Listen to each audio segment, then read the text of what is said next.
চলুন আজকে আপনাদেরকে দেখাবো আমাদের ঘরের ব্যালকনিটা থেকে কত সুন্দর সূর্য ডোবাটা দেখা যায়। ঘুম থেকে উঠে নিয়ে আমি আর নিশি দাঁড়াচ্ছিলি আমাদের ব্যালকনিটাতে। তো সেইখান থেকে দেখলাম যে সূর্যটা কত সুন্দর ডুবছে। তো ভাবলাম একটুকু আপনাদেরকে না দেখায় আর ভালো লাগছে না। তো আমাদের ঘরটা থেকে দেখুন কতটা দূরে, এইটা মানে নর্মাল দেখাচ্ছি, আর জুম করে যেটা দেখাচ্ছি ওটা হচ্ছে বড়ো করে নিয়ে। তো এতটা সুন্দর দেখতে লাগছিলো যে কিছু বলার মতো না। তো আপনাদেরকে একটুকু না দেখায় আর থাকতে পারলাম না। তো আমাদের ঘরটা থেকে দেখুন কতটা সামনে এই পাহাড়টা, এটা শিখরা পাহাড় বটে। আর শিখরা পাহাড়ের কোল বাহিনী নিয়ে কত সুন্দর করে সূর্যটা ঢুকে যাচ্ছে।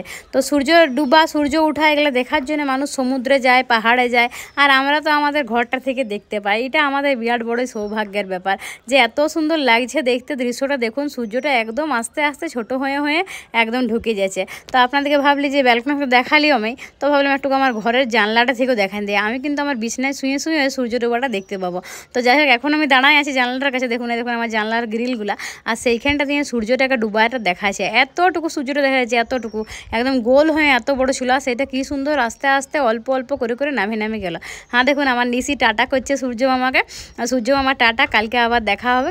আর হ্যাঁ দেখুন কত সুন্দর ডুবে গেল সূর্যটা, একদম দেখতে দেখতে আমাদের চোখের সামনে সূর্য ডোবাটা দেখলাম। এত ভালো লাগলো দেখে নিয়ে যে কিছু বলার নয়, সেই জন্য আপনাদেরকেও অল্প দেখান দিলাম। তো আপনাদের কেমন লাগলো জানা।